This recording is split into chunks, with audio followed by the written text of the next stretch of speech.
I'm back with another album review. Today's review is on Demanufacture by Fear Factory. This is the band's second studio album. Prior to making this album, the band got a new bassist by the name of Christian Old Wolbers, thus resulting in the creation of the band's most iconic lineup. Granted, he only performed on nearly half the songs, while Dino Cazares was on bass for the rest of them. The album was recorded at Bearsville Studios in Bearsville, New York, between October 7th and November 20th, 94. Interestingly enough, Bon Jovi were recording their album These Days at the same time in the studio next door to Fear Factory. That album was released 2 weeks after this one. Additional tracking took place at Whitfield Street Recording in London, England, between December 2nd and 18th, 94. The album was mixed at the Enterprise Studios in Burbank between February 2nd and 26th, 95 by the band themselves, with help from Reese Fulver and Greg Reilly. Reese performed keyboards in the studio.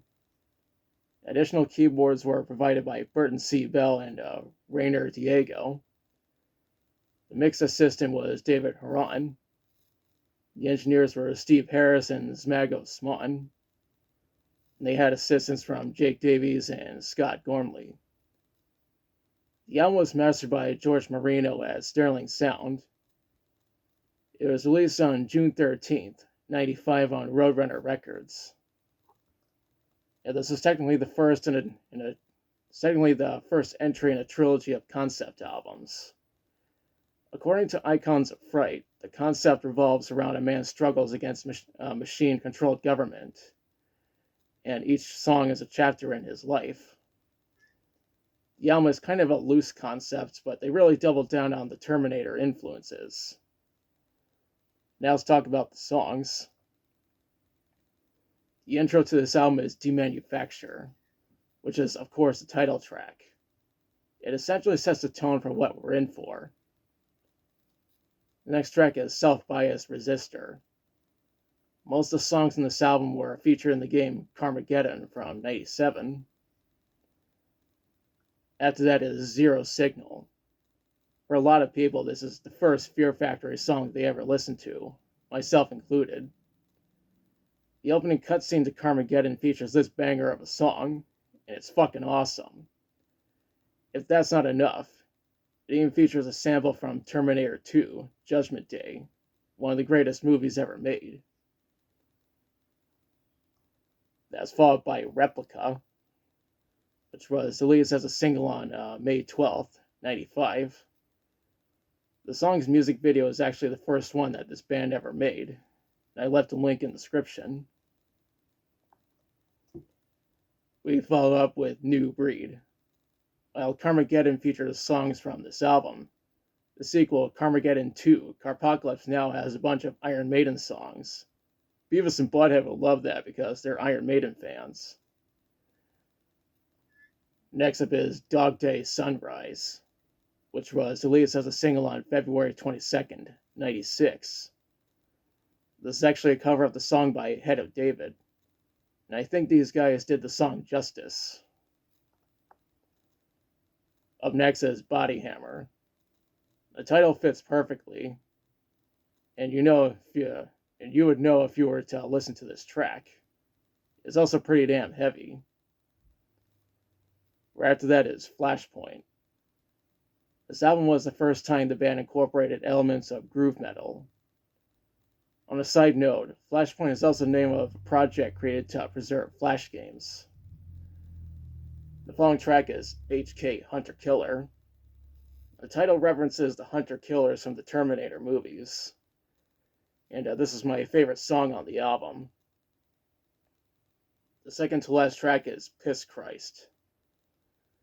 This track also has samples from Terminator 2. The outro for this album is Therapy for Pain. This is the longest track on the album, but it's not featured in Carmageddon. I need to mention that the limited edition Digipack has a few bonus tracks. The first of which is called Your Mistake. The original version was made by Agnostic Front. It also features additional vocals from Freddie Christian. Now, the next bonus track is Resistencia. I think that's Spanish for resistance. Correct me if I'm wrong. The last two bonus tracks are remix versions of New Breed and Replica. The remastered special edition from 2005 includes those bonus tracks, along with Concreto and Manicure. That version also has a second disc containing all the songs from Remanufacture, which is a remix album containing remix versions of the songs from this album. As you can see, my copy is the North American Digipack.